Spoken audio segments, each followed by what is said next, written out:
लोग कहते हैं हमारे यहाँ ग्रंथों में क्या छुओ क्या नहीं छुओ, इसकी बड़ी चर्चा है। स्पर्शास्पर्श का विवेक है।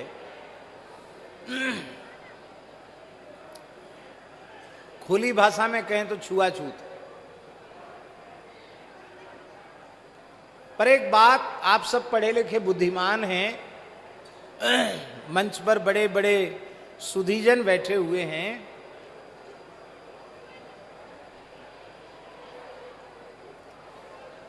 स्पर्शास्पर्श विवेक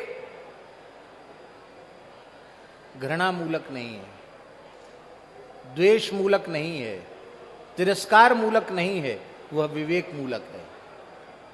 क्या है वह? विवेक मूलक है। हम आपसे एक बात पूछते हैं, हम आप सब मनुष्य हैं, शरीर है तो शरीर की क्रिया करते हैं कि नहीं? शौच जाते हैं कि नहीं? मलत्याग करते हैं कि नहीं?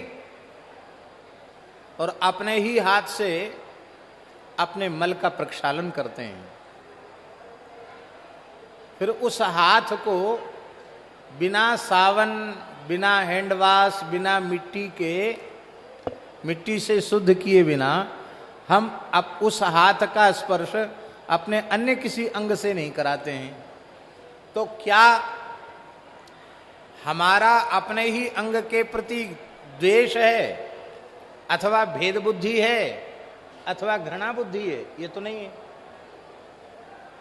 ये विवेक है कि किसको छूने के बाद क्या न छुआ जाए। शून्य चैव स्वपाके च पंडिता समदर्शिनः। कुत्ते में और चांडाल में विद्वान पुरुष समान रूप से परमात्मा का दर्शन करते हैं। इसका मतलब है कुत्ते का भी तिरस्कार नहीं करते हैं, और जिसे चांडाल या अंत्यज कहा जाता है उसका भी हम तिरस्कार नहीं करते हैं। एक शास्त्री जी एक बात बताएं आपको विशेष। हमारी प्राचीन परंपरा में होली के दूसरे दिन पंचांग में लिखा रहता स्वपच स्पर्शः। क्या लिखा रहता? स्वपच स्पर्शः। इसका तात्पर्य है उस दिन ब्राह्मण का भी कर्तव्य है कि वह अपने गांव के, नगर के सफाई कर्मचारी भाई को प्रेम से मस्तक पर गुलाल लगावे और भुजाओं में भर करके उसको छाती से लगावे, उसे वस्त्र दे, उसे आभूषण दे, उसे द्रव्य दे और उसको सम्मानित करे।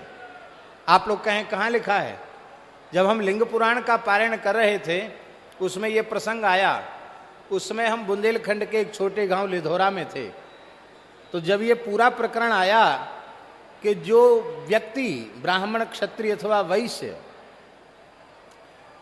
होली के दूसरे दिन अपने गांव के ही सफाई कर्मचारी को छाती से लगाता है, उसको अबीर का तिलक लगाता है, उसकी पूजा करके उसको सम्मानित करता है, वो वर्ष भर अरिष्ट से मुक्त रहता है, आदि व्याधि से मुक्त रहता है, उसका सर्वविध कल्याण होता है। ये अवश्य करना चाहिए। पर इन विधियों को कहने सुनने वाला कौन है? हमने उसी समय कहा कि इस गांव के हमारे सफाई कर्मचारी भाई को यहाँ बुलाया जाए। लोग घबरा रहे थे, मंदिर में बुलाया जा रहा है। हमने बड़े प्रेम से मंदिर में बुलाया उसको।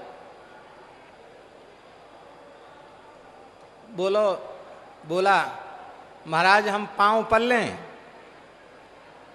महाराज हम आपके पांव पल लें। हमने की वैसे तो हम स्पर्श नहीं कराते हैं, संतों की आज्ञा है, लेकिन तुम्हारी जिसमें राजी हो, जिसमें प्रसन्नता हो वैसा कर लो। महाराज जी मूढ़ धर के पैर प्रणाम किया। हमने अबीर का तिलक लगाया, 4-5 वस्त्र दिए, कुछ दक्षिणा भी दी, उसके नेत्र भराए। हमको लगता था उसका रोम रोम आशीर्वाद दे रहा है।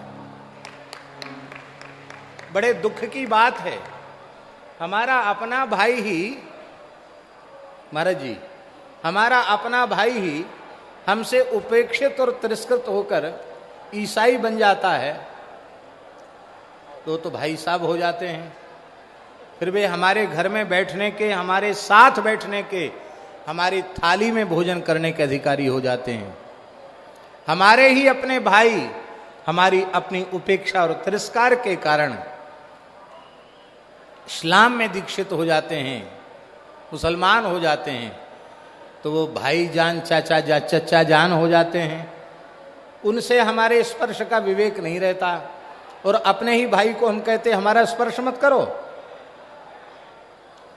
यदि आप मुसलमान और ईसाई को गले लगा रहे हैं तो उस बेचारे हिंदू ने आपका क्या बिगाड़ा? केवल उसका इतना ही अपराध कि वो हिंदू है। बहुत अच्छी बात, हाँ हाँ, क्या कहना।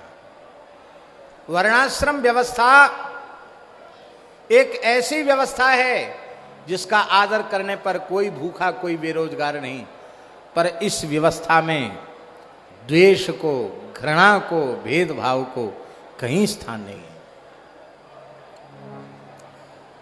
इसलिए